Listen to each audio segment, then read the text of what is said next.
Une mob, ça vaut rien au démarrage? Eh bien ça va changer. Projet 51, partie 2.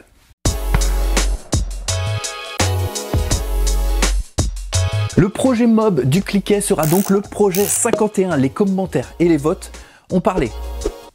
Et pour cette seconde vidéo de la série, on débute les optimisations qui nous amènera dans quelques semaines à transformer cette mob en ovni. Oui, je ne pouvais pas ne pas la faire celle-là. Projet 51, zone 51. Bref, et on s'attaque ici au variateur. Et le programme est chargé. On va voir dans un premier temps théoriquement comment fonctionne cette pièce maîtresse sur une mob, en la comparant notamment à ce qu'on connaît déjà trop bien sur cette chaîne, à savoir la variation d'un scooter. Je vous propose dans une seconde partie de faire une partie tuto théorique. Bah oui, pour ceux qui ne savent pas démonter, c'est utile. Comment on démonte, avec quel outil. Dans une troisième partie, et là vous allez aimer, on compare les performances entre un variateur d'origine et un variateur type Racing d'une marque bien connue. Je vous laisse la surprise. Le point faible des mobs, c'est l'accélération, c'est bien connu. Le variateur est-il le remède? Après cette vidéo, le monde entier saura, et vous aussi. Pour cette série de vidéos, j'ai un sponsor de choix. La bécannerie. Dans le premier épisode, j'avais été gâté pour remettre à neuf cette bécane. Et regardez maintenant la merveille. D'ailleurs, un petit jeu avait été organisé pour trouver le nom de la série du projet mob du cliquet. Et c'est Loïc qui a gagné et qui a été le premier à évoquer ce nom de projet 51 et qui emporte le premier prix. Bravo à lui, mais il le sait déjà. Pour le deuxième et troisième prix, en revanche, bah, soit on gagne pas. Donc comment j'allais différencier les deuxième et troisième gagnants? Donc, ce que j'ai fait, c'est que j'ai tiré au sort. Là. Donc félicitations à Michel Motard 5117, compliqué comme pseudo, avec sa bec Annery, c'est pas la meilleure proposition que j'ai eue, et à NRV Conny, donc qui représente les deuxième et troisième gagnants du jeu. Bravo à eux. Dans la première vidéo, j'avais testé la bécane dans sa version initiale, un petit peu optimisée, j'avais mis quand même un pot Doppler, mais bridé. Bon, ça avançait pas des masses. Il faut bien le dire. 35 à 40 km/h max. Mais même à cette vitesse, j'étais pas serein. C'est ce que je vous exprimais d'ailleurs dans la vidéo. La tenue de route, franchement, j'étais pas fier. Donc la bécannerie m'a dit, on rigole pas avec la sécurité. Avant de faire des tests, on t'envoie le nécessaire. Et ils m'ont envoyé une belle fourche hydraulique, la meilleure qu'ils avaient. Merci à eux d'ailleurs. J'ai rien demandé. Parce que oui, je suis d'accord, d'origine, c'est une grosse merdouille. Une fourche mécanique simplement avec un ressort à l'intérieur, ça tient pas la route. Ça rebondit à chaque bosse. Je ne comprends même pas qu'ils aient commercialisé ce genre de choses, à moins qu'avec l'âge ça ne tienne plus la route, c'est éventuellement possible. Là il fallait la changer. Donc je vais plus être d'origine au niveau de la fourche, mais au moins on va coller au bitume maintenant. Donc avant de commencer à parler du variateur, de la variation en règle générale, on va changer cette fourche. La sécurité avant tout. Merci la bécannerie.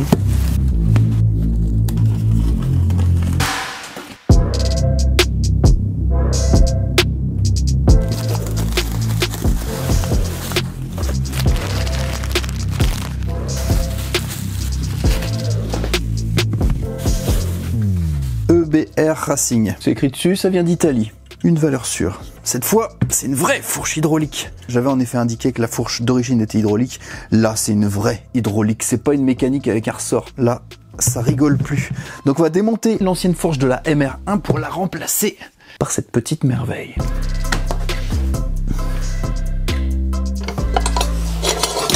Première étape, rendre stable la mobilette pour démonter sereinement la fourche. Donc maintenir le moteur par-dessous, pourquoi pas avec le clic moto. Mais bon, comment je le place sans démonter le pot? Je vais démonter le pot.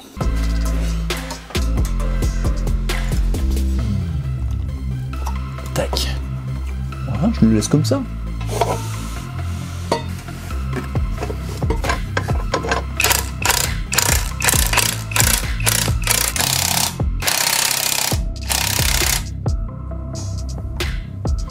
Ça tient pas des masses. Je vais plutôt la retourner. Et je vais mettre la roue arrière dans le système de serrage de roue.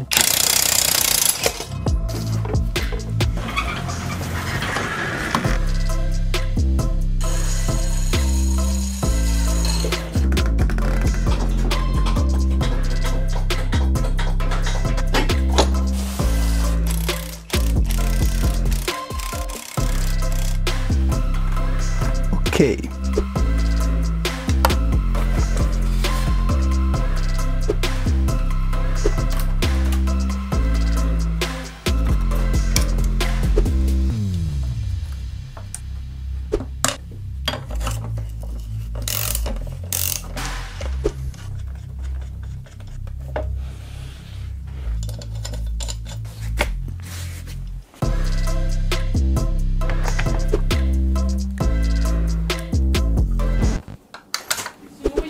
nage. S'il y a Léon qui nage, on va aller le voir. Marchand peut-être à 10 mètres de l'arrivée. Léon Marchand qui est en train de passer Milac. Il va le faire. Il va le faire. Le pape du pape est français. Léon Marchand remporte son deuxième titre. Champion olympique avec un nouveau record olympique devant Milac et Caro. C'est énorme. Quelle sensation.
Eh ben c'est la merde.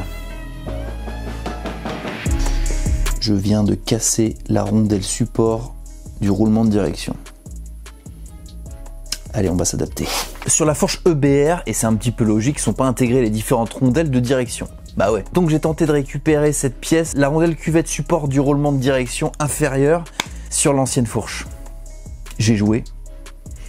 J'ai perdu. Elle s'est cassée en 4-5 morceaux, irrécupérables. Donc je viens de recommander un jeu de roulement complet, un kit, sur Amazon. Amazon Prime, pour le délai imbattable.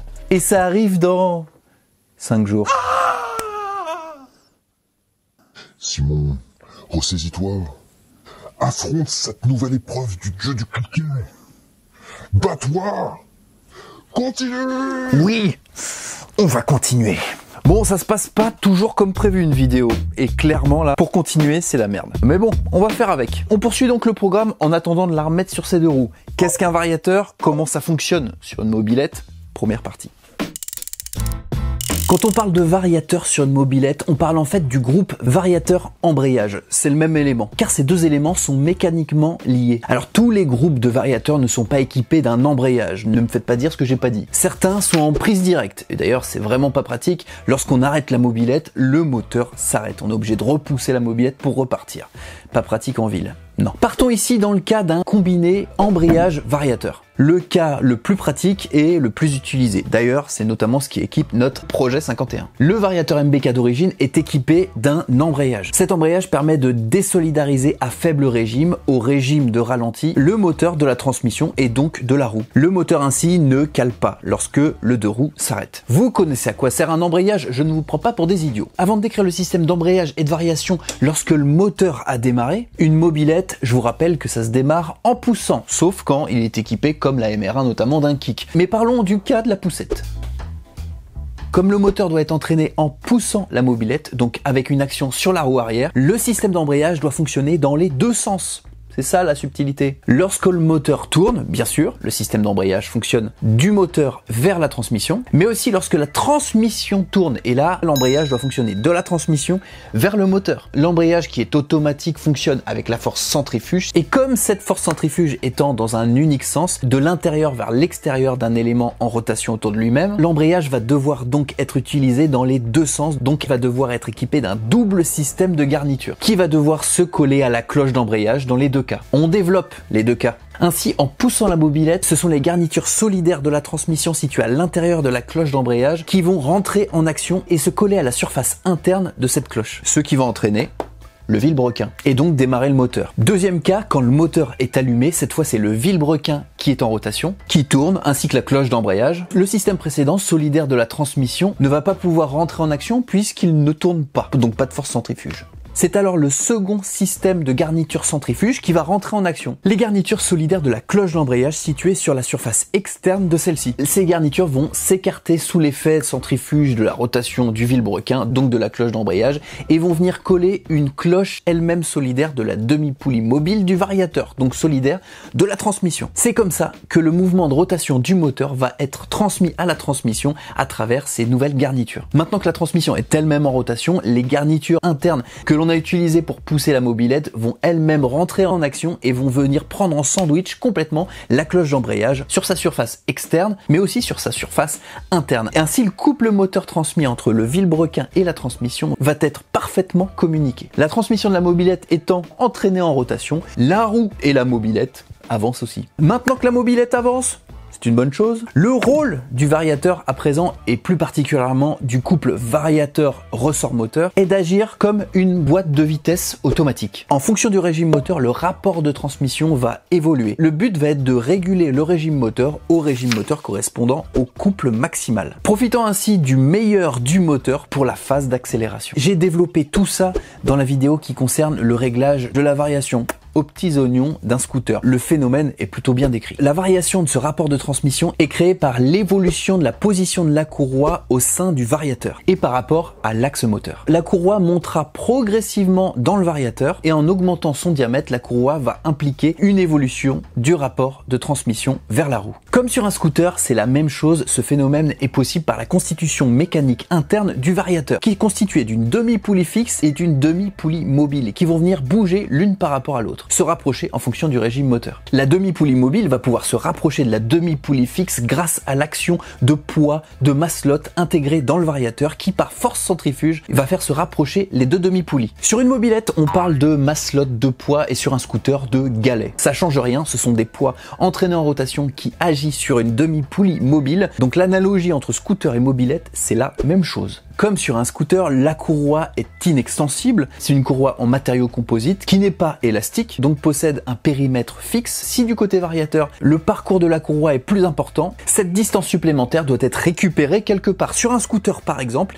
c'est le rôle du correcteur de couple qui possède lui-même une joue fixe, une demi-poulie fixe et une demi-poulie mobile, ainsi qu'un ressort qui va équilibrer la force centrifuge des galets par la force de raideur de son ressort de poussée. Ici, la poulie entraînée est fixe et même solidaire du cadre de la mobilette. Donc c'est pas son diamètre qui va pouvoir changer, mais c'est l'entraxe entre cette poulie et le variateur qui va changer. Le moteur est en effet libre autour d'un axe de rotation et cette position de moteur est contrainte par un ressort qu'on appelle ressort moteur, situé en dessous. Ce ressort va être comprimé lorsque la courroie va augmenter de diamètre dans le variateur. Le moteur va se rapprocher de l'axe de rotation de la poulie et ainsi compenser l'augmentation du diamètre au niveau du variateur par ce rapprochement des deux axes, cette diminution de l'entraxe.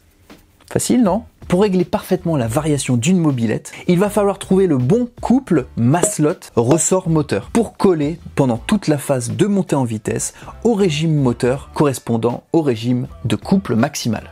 Vous allez me dire, le fonctionnement, c'est exactement celui d'un scooter. Alors pourquoi le scooter, lui, possède une accélération canon, roue arrière sans le vouloir, alors qu'une mobilette, c'est une bouse au démarrage? La réponse est très simple.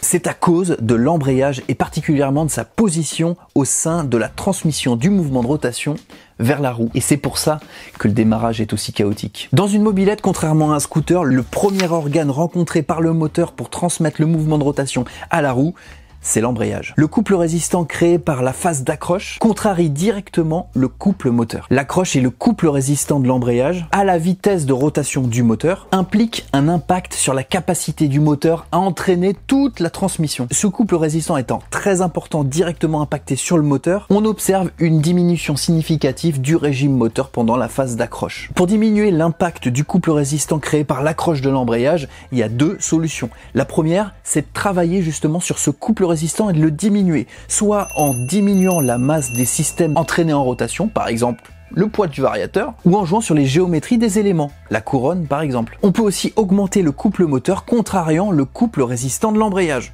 Comment on fait? facile. C'est d'ailleurs cette seconde option qu'utilisent les scooters pour avoir un démarrage canon. La phase embrayage intervient après une phase de démultiplication, après la phase de variation. L'organe embrayage est positionné entre la transmission et la transmission finale. Ainsi, la vitesse de rotation au droit de l'embrayage est plus petite, donc le couple moteur est plus important. La vitesse de rotation au droit de l'embrayage est donc diminuée, le couple moteur, lui, augmenté. La différence de vitesse entre ces deux éléments à synchroniser est elle aussi diminuée, donc le mouvement va être plus simple à transmettre. Sur les scooters, la perturbation en phase d'embrayage est donc moindre et le moteur se retrouve moins perturbé en phase d'accroche. Voilà, donc le variateur joue bien un rôle dans la phase d'accroche, mais c'est surtout sa position par rapport au système de transmission du mouvement jusqu'à la roue qui est déterminant. On peut quand même sauver les meubles en changeant le variateur. Et l'utilisation d'un variateur racing est peut-être la solution. À présent, regardons comment ça se démonte, ce variateur.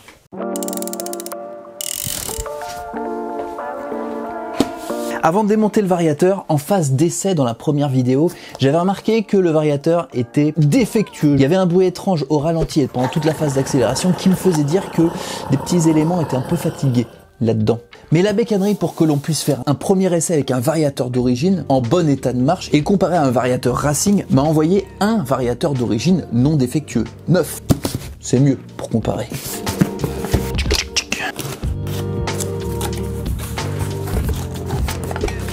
Putain, ça pèse son poids. Ouf.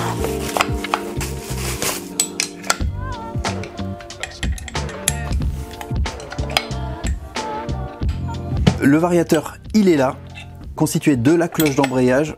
Hop, si on l'ouvre, on remarque bien les deux systèmes de garniture internes à la cloche d'embrayage pour pousser la mobilette et entraîner le moteur avec la transmission, et le système de garniture externe de la cloche d'embrayage qui, par force centrifuge, va entraîner en rotation cette partie de la transmission solidaire de la demi-poulie mobile. Ainsi, cette cloche d'embrayage va être soit utilisée en sa surface interne lors de la poussée de la mobilette pour la démarrer, soit en sa surface externe pour entraîner en rotation la mobilette. Les deux garnitures vont être utilisées en utilisation normale de la mobilette une fois que la transmission est en rotation. On distingue ici les billes qui permettent de faire bouger la demi-poulie mobile avec l'action de la force centrifuge et ainsi rapprocher la demi-poulie mobile et la demi-poulie fixe et ainsi faire monter la courroie au sein de la variation. Si on veut augmenter la force centrifuge, il faudra augmenter le poids des maslottes, des billes. Si on veut diminuer la force centrifuge, on diminuera le nombre de billes ou leur poids. Démontons l'ancien variateur.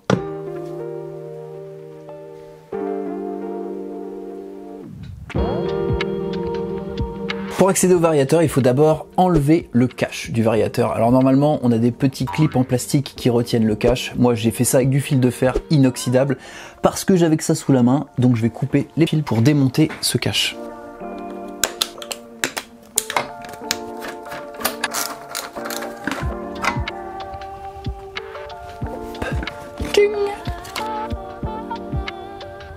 Le voilà.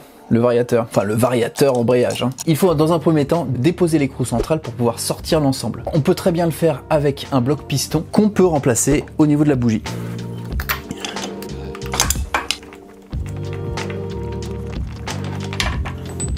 On installe suffisamment le bloc piston pour qu'un maximum de filets puisse être utilisé. Donc je fais rentrer en butée le piston sur le bloc piston et ainsi je peux dévisser tranquillement l'écrou central du variateur. Clé de 14. On dévisse l'écrou.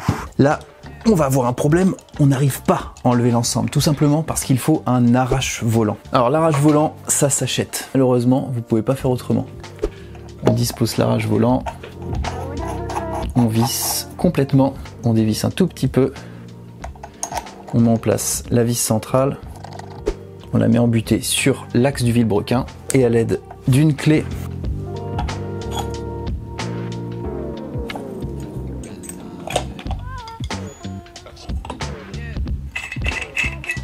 pour déposer l'ensemble du variateur à présent, c'est à l'intérieur que ça se passe. Vous pouvez distinguer ici un petit circlip qu'il va falloir déposer. Et ça, c'est une opération assez délicate qui va nécessiter un peu de dextérité.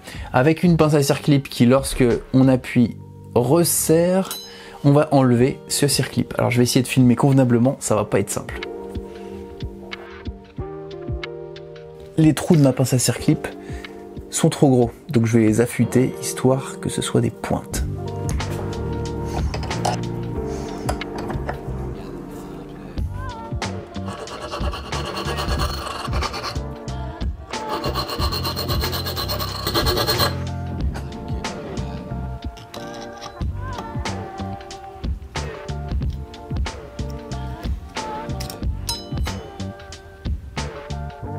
Alors là, à ce moment-là, on se dit qu'on a assez galéré et qu'on a le droit d'être tranquille, que maintenant le démontage va être simple.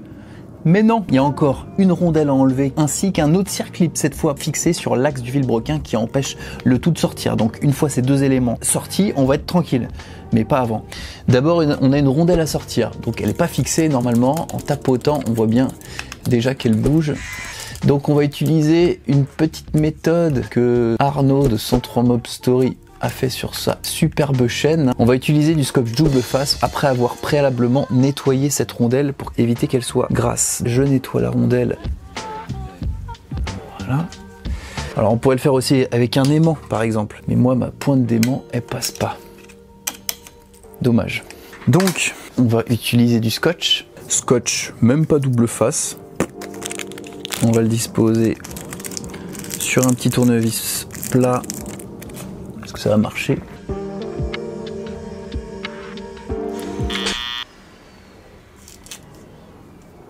Ça colle pas. Allez, on va dégraisser l'ensemble avec un peu de nettoyant frein. Ça te fera pas de mal.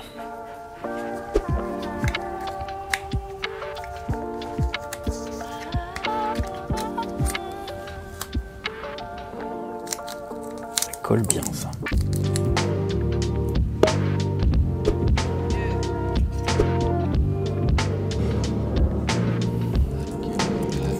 Bingo.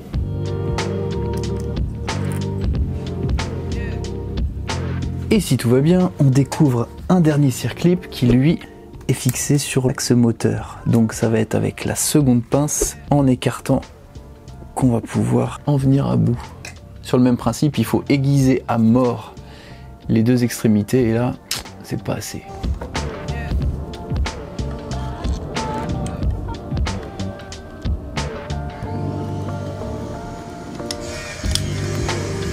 « 8 minutes 22. Essaye de faire mieux. On enlève la courroie.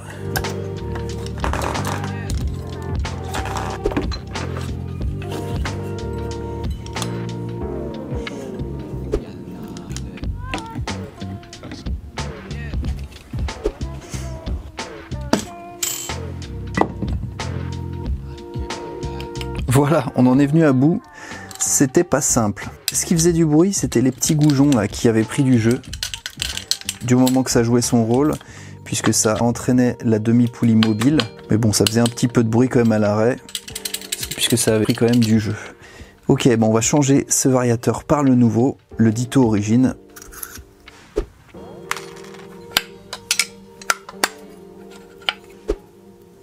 Trois rondelles.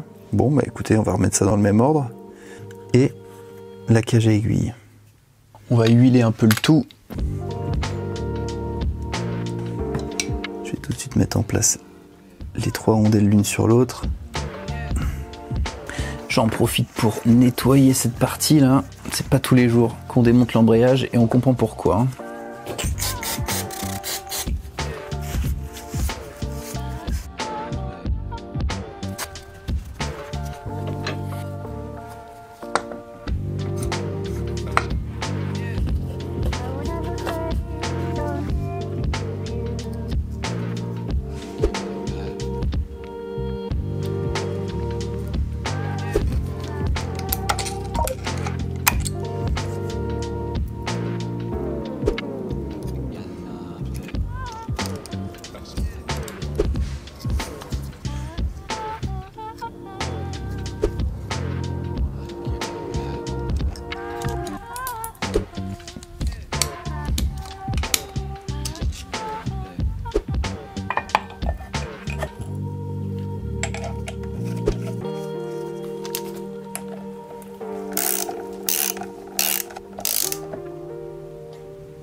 Bon, on fait quoi maintenant? Soit je teste ce beau variateur d'origine sur la roue arrière, soit on attend que mon kit de roulement de direction arrive.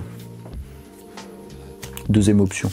D'ailleurs, c'est toujours le même dilemme quand ça se passe pas comme prévu ou quand le temps me manque. Est-ce que je fais une vidéo plutôt petite avec moins de contenu, mais dans ce cas-là, c'est une vidéo par semaine, ou sinon 2 vidéos par mois. Par contre, le contenu est un petit peu plus complet. Exprimez-vous dans les commentaires. Donc, il restera au programme pour le deuxième volet de la vidéo de la MR1, la pose de la fourche hydraulique avec toutes les pièces cette fois, les tests en origine et en variateur racing. Que m'a envoyé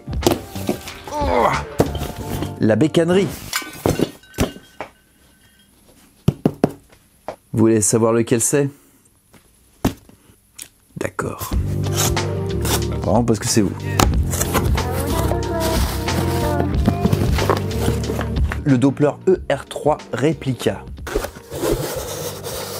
Ça a l'air sympa. On verra ça dans la prochaine partie. Si vous aimez la vidéo et surtout la série, n'hésitez pas à laisser un pouce bleu, un commentaire, un like, partager, comme d'habitude. Sur ce, je vous dis à très bientôt pour une prochaine vidéo. Ciao!